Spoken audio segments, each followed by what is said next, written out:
এটা কোনোভাবেই colonial history থেকে কোনোভাবে আলাদা করা যাবে না, যে কেন সেই হাজার হাজার মাইল দূর থেকে এসে সাদা চামড়ার ডাকাতরা বেঙ্গলকে বেছে নিল প্রথমবারের মতো তাদের কলোনিয়াল এন্টিটি হিসেবে। 1600-এ আপনারা জানেন যে ইস্ট ইন্ডিয়া কোম্পানির কথা এখানে মাসুম ভাইয়ের প্রবন্ধে আলমগীর ভাই সবাই বলেছেন, আপা বলেছেন যে কেন 1600 সালে লন্ডন স্টক এক্সচেঞ্জে ইস্ট ইন্ডিয়া কোম্পানি নামে একটা কোম্পানি তৈরি হয়েছে, এবং শুধুমাত্র আপনার ইংল্যান্ডে হয় নাই, আপনার একই নামে ডাচ ইস্ট ইন্ডিয়ান কোম্পানি ছিল, পর্তুগিজ ইস্ট ইন্ডিয়ান কোম্পানি ছিল, ফ্রেঞ্চ ছিল, ওয়াই।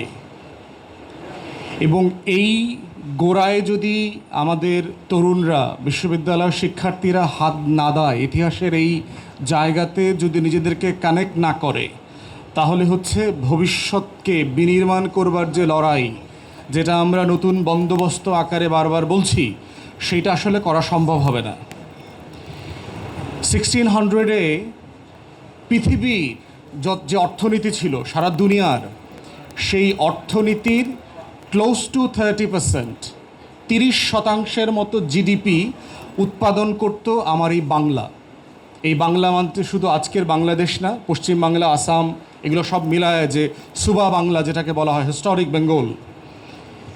এখন আপনি চিন্তা করে দেখেন, ইকোনমিস্টরা বলছে যে বর্তমানে আমেরিকা এবং পশ্চিমারা যে লেভেলের ওয়েলথ অ্যাকিউমুলেশন করেছে, it's unprecedented in human history. এই লেভেলের সম্পত্তির অ্যাকুমুলেশন তারা যেটা করতে পেরেছে। এখন আজকে সবচেয়ে ধনী দেশ আমেরিকার জিডিপি কত? গ্লোবাল জিডিপির জায়গায় যদি ধরেন 21-22%। পাঞ্জাবের জগতে একটি বিশ্বস্ত নাম, শাবাব এথনিক ওয়্যার।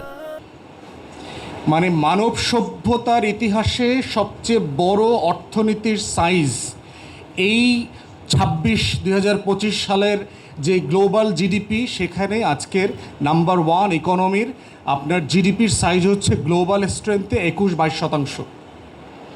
চায়না এর পরে আছে 17-19%, 20% এরকম কাছাকাছি একটা জায়গাতে।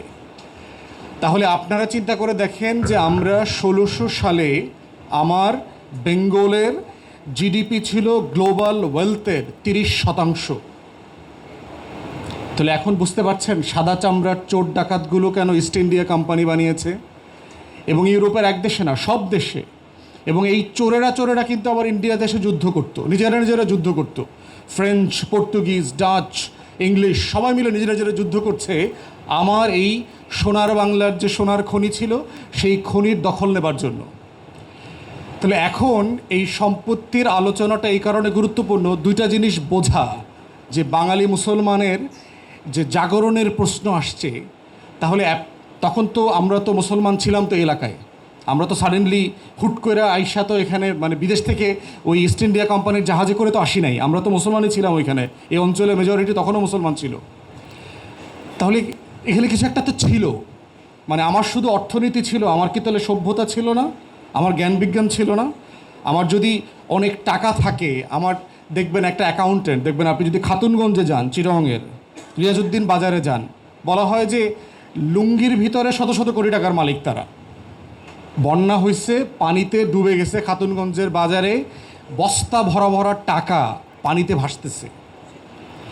এখন সেই মানুষটার কিন্তু একটা অ্যাকাউন্টেন্ট আছে, দেখবেন। অর্থ থাকা মানে হচ্ছে আপনার একটা আইনজীবী থাকতে হবে, আপনার একজন অ্যাকাউন্টেন্ট থাকতে হবে, আপনার ক্যাশিয়ার থাকতে হবে, এবং আপনার একটা কর্মচারী বলয় থাকতে হবে। তো আমার এখানে ইন্ডাস্ট্রি ছিল, আমার এখানে অর্থনীতি ছিল, তাহলে আমার অর্থনীতির জন্য কি আমার এখানে জ্ঞান বিজ্ঞান ছিল না? আজকে লন্ডনের বয়স এবং ঢাকার বয়স তো সমান। জাহাঙ্গীরের সময় তো এটা ক্যাপিটাল ছিল, রাজধানী ছিল।